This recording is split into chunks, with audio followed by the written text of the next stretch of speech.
De très nombreux satellites ont été lancés depuis une trentaine d'années pour répondre aux besoins de diffusion de la télé ou de télécommunications. Et aujourd'hui, ils sont plus de 300 autour de la Terre à diffuser des données précieuses pour améliorer notre quotidien.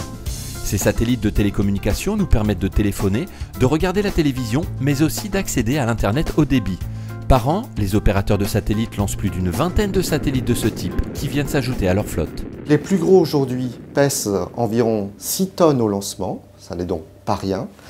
Comme vous le voyez, il y a à la fois au milieu le bus qui emporte les antennes, qui dans ce cas-là, encore une fois, font quand même près de 2 mètres de diamètre, ce ne sont pas des petites choses. Et là, ce que vous voyez, ce sont les panneaux solaires qui, éclairés par le soleil justement, vont apporter l'énergie électrique qui est nécessaire au fonctionnement du satellite. Grâce à ces antennes, le satellite de télécommunication peut à tout moment recevoir et émettre des données véhiculées par des ondes porteuses. À travers ces ondes, on encapsule, je dirais, les images, toutes les données, les pages web, toutes les données informatiques sont encapsulées dans ces ondes, transitent via le satellite et après sont redécodées au sol pour être diffusées sur le réseau Internet ou sur les télés quand on arrive sur la télé. Pour assurer leur mission, les satellites de télécommunication sont situés soit en orbite basse à environ 2000 km de la Terre ou en orbite géostationnaire. C'est-à-dire qu'ils sont au-dessus de l'équateur à 36 000 km d'altitude.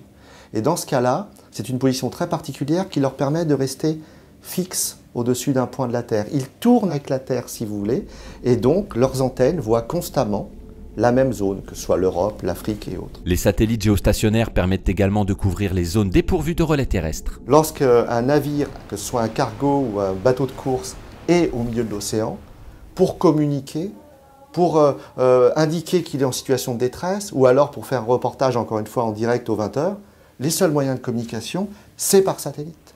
Lorsque un avion lui-même, aujourd'hui, survole les océans ou des zones désertiques, par exemple polaires ou le Sahara, il n'y a pas de moyen de communication terrestre.